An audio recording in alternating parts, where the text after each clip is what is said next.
My name is Katie Preston, and I'm the counselor at Yorktown Middle School.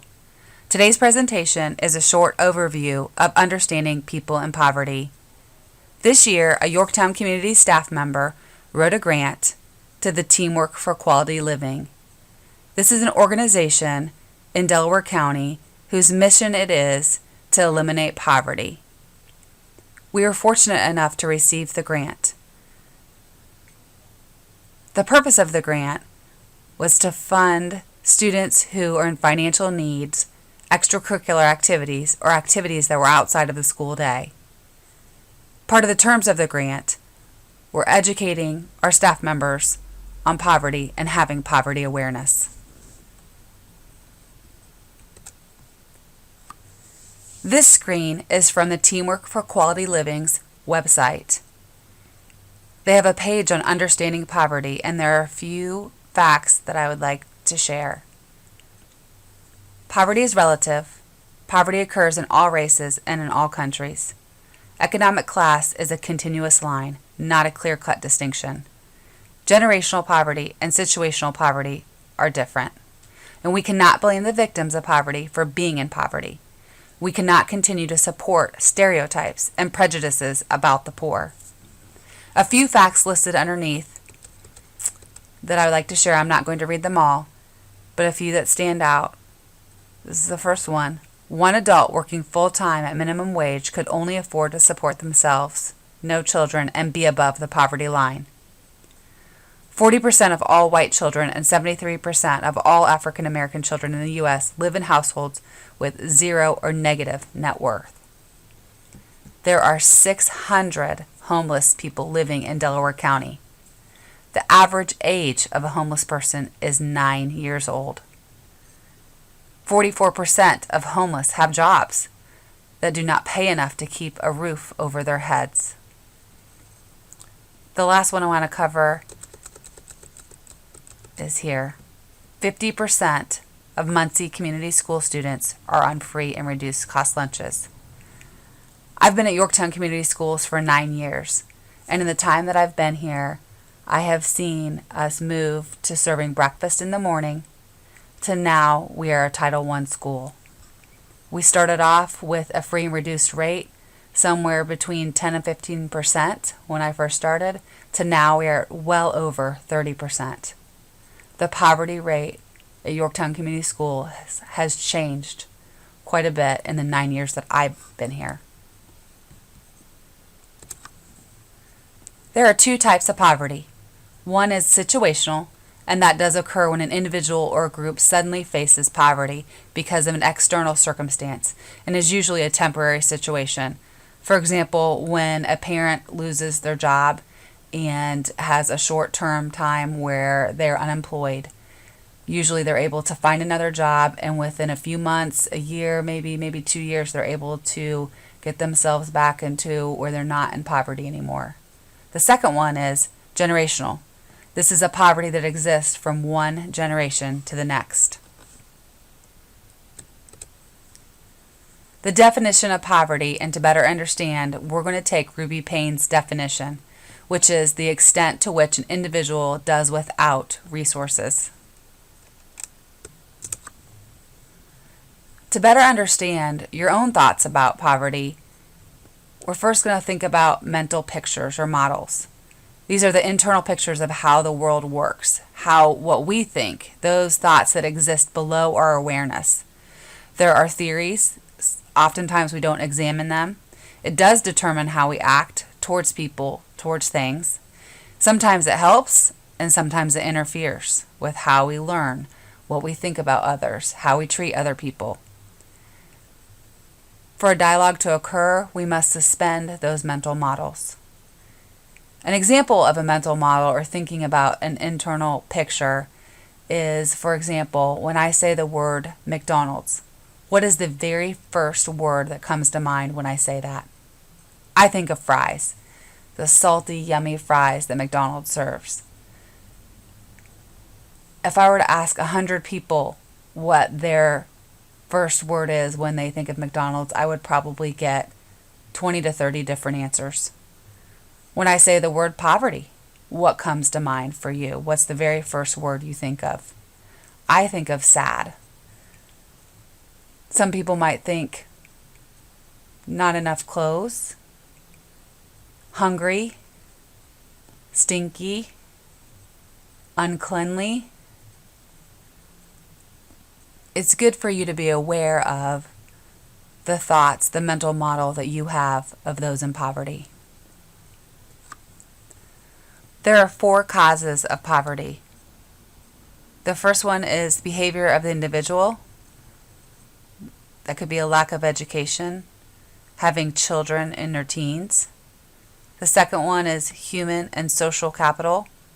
Could be no access to positive role models, breakdown of schools, of neighborhoods. The third one is human exploitation. That includes human trafficking, gambling. The last one is political and economic structures. That could be the glass ceiling, student loan debt. Includes all of those things. Hidden rules are the unspoken cues and habits of a group. All groups have them. An individual brings with them the hidden rules of the class in which he or she was raised. They help us survive and negotiate. To be successful, we must understand the hidden rules of a class and teach others the rules that will make them successful at school, work, and in the community. Rita Pearson has a great video called My Mama Said that helps to show the hidden rules that kids brought to school with them.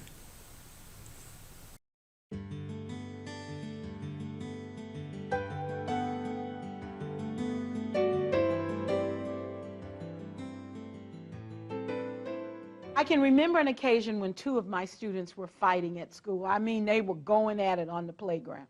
And at the elementary level, children who are fighting have a tendency to get really angry at each other. And if they're little boys, they puff up, because that means you're really tough. And so they were all puffed up, you know. And when I got them to the office, I asked them a terrible question. I said, "What happened?" Well, they really huffed up then, and that's really probably the worst question you could ask, because when you ask what happened, you're never going to get an accurate story. And so I said, "Okay, you go first."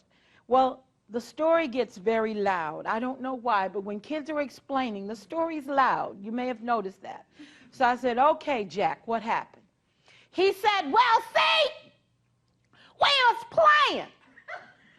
Everybody was playing." It's important to include everyone so you're not in trouble by yourself. And he said, "We was kicking. Everybody was kicking. And then he kicked my cousin. And my mama said," I said, "Stop right there." Because I knew we were getting into a hidden rule. The mama rule. You see, there's mama law and there's public law. No law overrides mama law. Did you know that? If you didn't know, that's a hidden rule you must remember. When your mama says it, it becomes engraved in stone. So I knew what he was going to tell me. I said, "Your mama said if somebody hits you, hit them back, right?" And he said, "Right. And my mama said if somebody messed with anybody in my family." I said, "Okay, I know the rules. Stop right there." So I asked him, I said, "Where's your mama work?" And he forgot he was supposed to be huffed up. And he said, "At the telephone company." And I asked the other little boy where his mom worked. And he said, "At Prudential." He was still puffed up. And I said, "Okay, your mom works at the telephone company. Your mom works at Prudential. Did your mom say you could fight telephone company?" "Yes, ma'am." She said, "Bust them up." And I said, "Did your mom say you could fight?" "Yes, ma'am. She told me to defend myself." I said, "All right, we got the rules straight." And they said, "Are we suspended?" I said, "Absolutely, because that's my rule. If you fight at school, you get to go home for 2 days." Well, they were pretty upset with me by this time. I said, "But we have to do some things first." He said, "What do we have to do?" I said, "Well, first, we're going to go to the telephone company." And their eyes got real big. Because one of the hidden rules about working is that you don't bother your parents on their jobs. And he said, "Are you going to call our mamas?" I said, "No, I'm going to take you over there."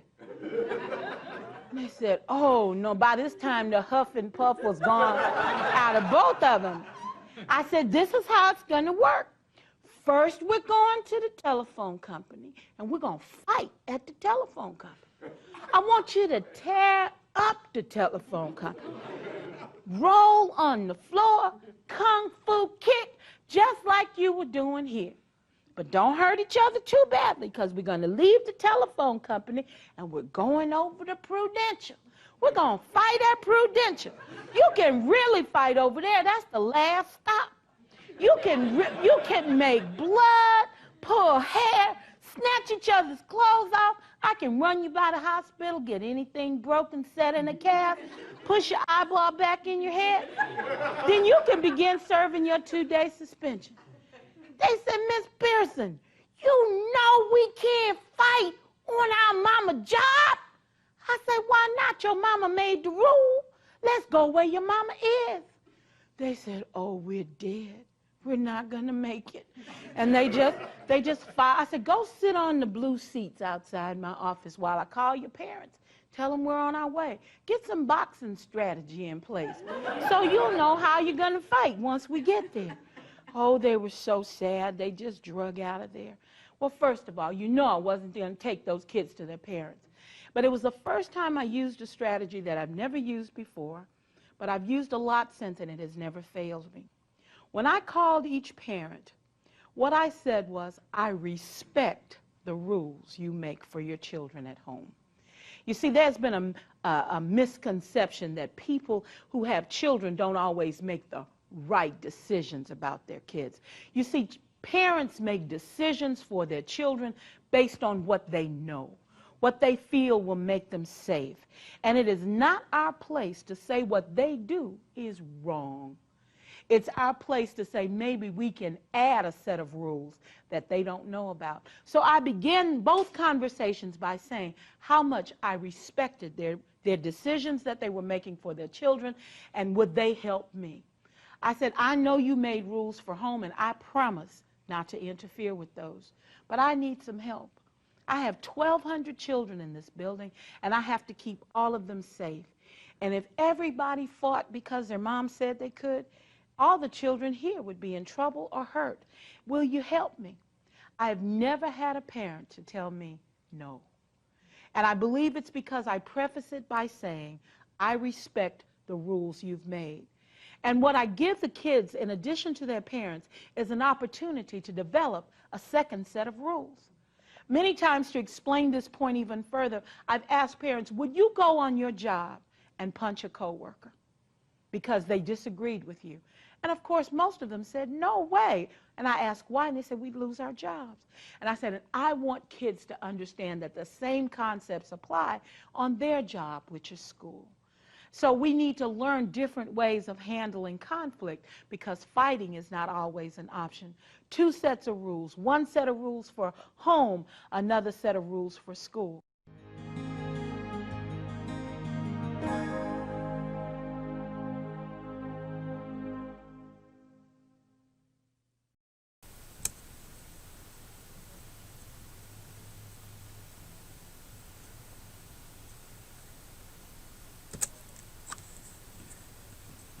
Attached to this email with the presentation, I've included this handout that shows some hidden rules of poverty.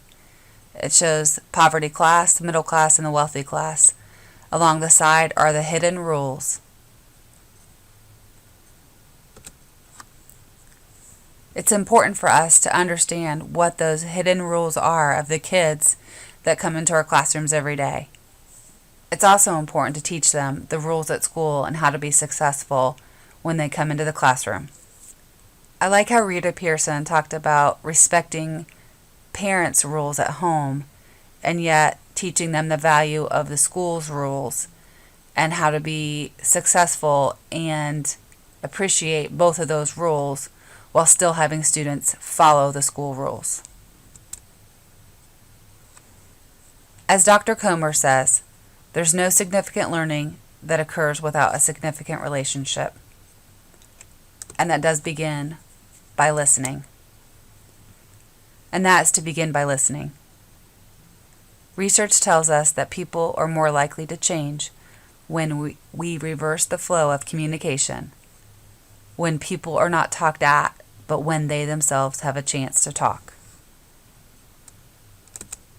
That's important in relationships. Each child needs a champion.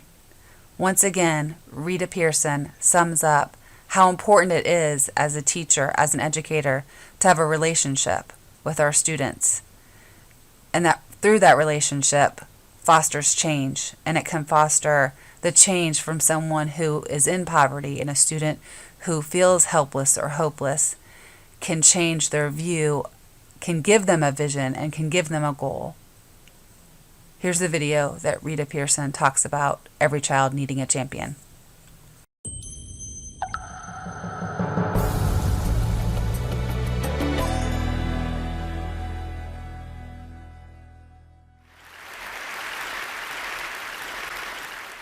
I have spent my entire life either at the schoolhouse, on the way to the schoolhouse, or talking about what happens in the schoolhouse. Both my parents were educators. My maternal grandparents were educators. And for the past 40 years, I've done the same thing. And so needless to say, over those years, I've had a chance to look at education reform from a lot of perspectives. Some of those reforms have been good, some of them have been not so good. And we know why kids drop out. We know why kids don't learn. It's either poverty, low attendance, negative peer influences. We know why. But one of the things that we never discuss, or we rarely discuss, is the value and importance of human connection. Relationships. James Comer says that no significant learning can occur without a significant relationship. George Washington Carver says all learning is understanding relationships. Everyone in this room has been affected by a teacher or an adult. For years, I have watched people teach. I have looked at the best, and I've looked at some of the worst. A colleague said to me one time, they don't pay me to like the kids. They pay me to teach a lesson. The kids should learn it. I should teach it. They should learn it. Case closed. Well, I said to her, you know, kids don't learn from people they don't like.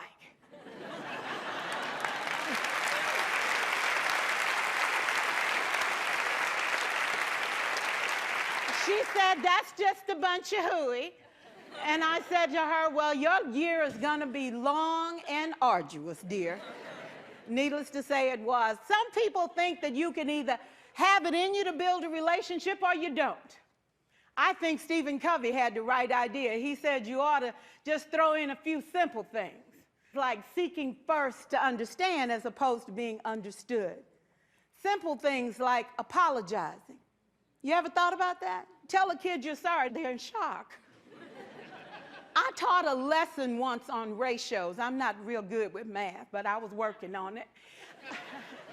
And I got back and looked at that teacher edition. I taught the whole lesson wrong. So I came back to class the next day and I said, look, guys, I need to apologize. I taught the whole lesson wrong. I'm so sorry. They said, that's okay, Miss Pearson. You were so excited. We just let you go.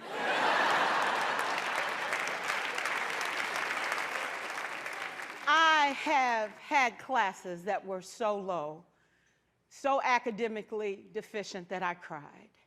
I wondered, how am I going to take this group in 9 months from where they are to where they need to be? And it was difficult. It was awfully hard.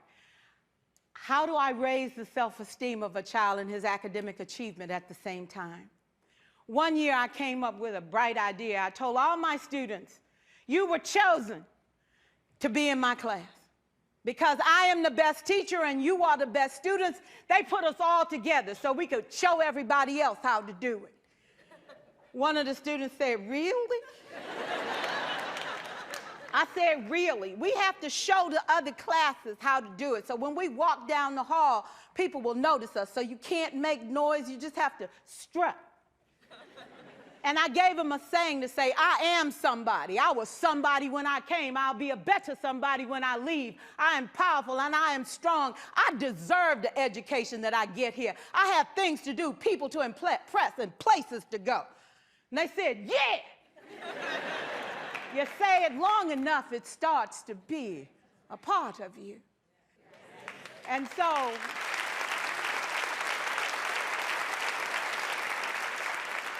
I gave a quiz, 20 questions. Student missed 18. I put a +2 on this paper and a big smiley face. He said, Miss Pearson, is this an F? I said, yes. He said, then why'd you put a smiley face? I said, because you on the roll. You got 2 right, you didn't miss them all. I said, and when we review this, won't you do better? He said, yes, ma'am, I can do better. You see, -18 sucks all the life out of you. +2 said, I ain't all bad.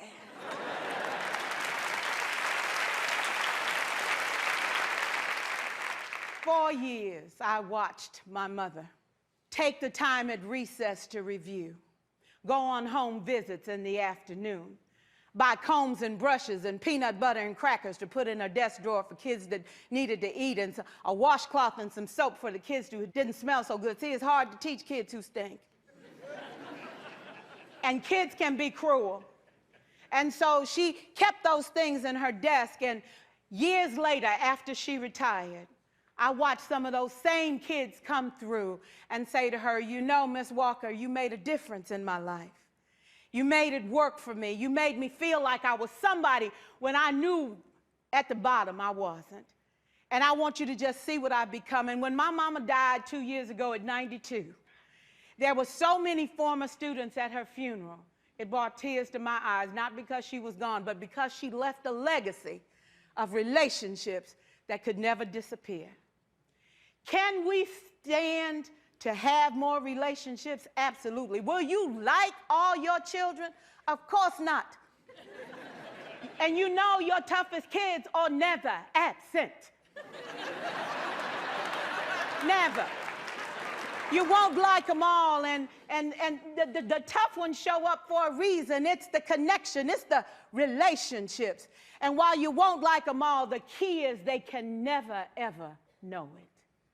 So teachers become great actors and great actresses, and we come to work when we don't feel like it, and we listen to policy that doesn't make sense, and we teach anyway. We teach anyway because that's what we do. Teaching and learning should bring joy. How powerful would our world be if we had kids who were not afraid to take risks, who were not afraid to think, and who had a champion? Every child deserves a champion, an adult who will never give up on them, who understands the power of connection and insists that they become the best that they can possibly be. Is this job tough? You betcha. Oh, God, you betcha. But it is not impossible. We can do this. We're educators. We're born to make a difference. Thank you so much.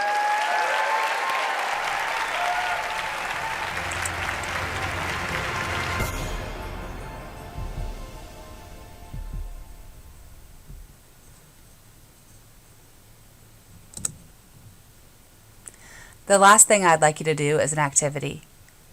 Whether you use your laptop or if you have an iPad, go to placement.org. This is what the website looks like.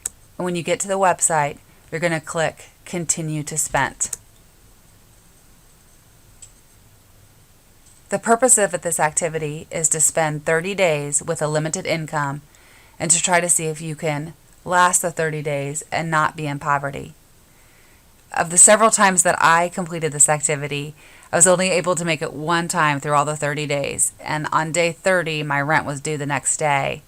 Unfortunately, I only had $300 left in my account and rent was $500. So essentially, I did not make it through the 30 days. Let's see how well you do.